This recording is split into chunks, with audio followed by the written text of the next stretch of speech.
Hello बच्चों, let's see this question. The question says amount of cellular DNA increases during options are cytokinesis, S phase, mutation and respiration. So the key concept here is cell cycle. Cell cycle में generally दो phases होते हैं. First phase is the interphase, जिसे preparatory phase भी कहा जाता है, और उसके बाद होता है माइटोटिक फेज यानी एम फेज.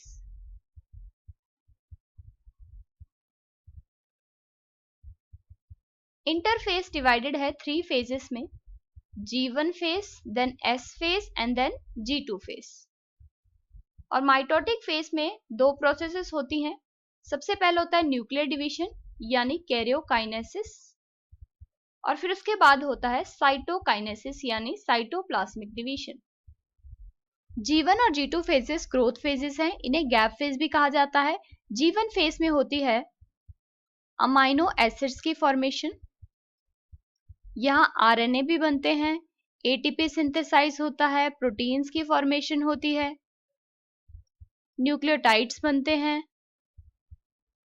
और मैक्सिमम जो सेल ऑर्गेनेलीज होती हैं उनकी डुप्लीकेशन हो जाती है इस फेज में.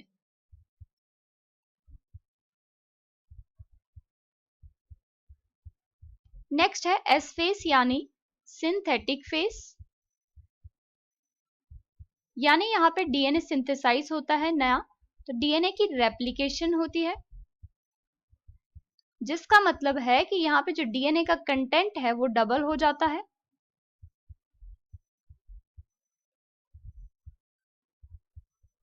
G2 फेज में फिर बाकी जो बची ऑर्गेनेलीज होती हैं जैसे माइटोकॉन्ड्रिया,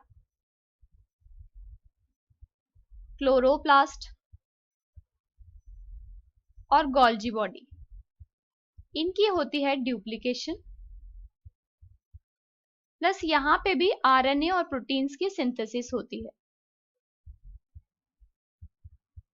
इसके बाद माइटोटिक फेज में कैरियोकाइनेसिस में होती है न्यूक्लियर डिवीजन, और साइटोकाइनेसिस में होती है साइटोप्लाज्मिक डिवीजन.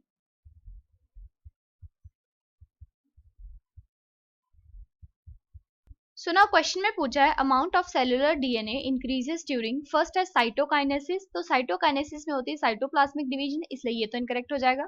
सेकंड है एस फेज. एस फेज को बोला जाता है सिंथेटिक फेज, क्योंकि यहाँ पे डीएनए की सिंथेसिस होती है यानी उसकी रेप्लिकेशन होती है और डीएनए का कंटेंट डबल हो जाता है. तो ये ऑप्शन हमारा करेक्ट हो जाएगा, क्योंकि यहाँ पे अमाउंट ऑफ सेलुलर डीएनए जो है वो बढ़ जाता है, इंक्रीज हो जाता है.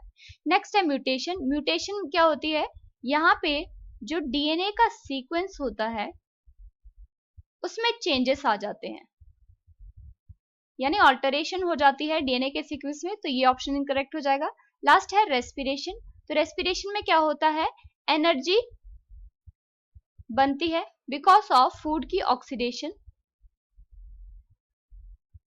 इसलिए ये भी इनकरेक्ट हो जाएगा. So the final answer here is option B, that is S phase. Hope you understood it well. Best of luck.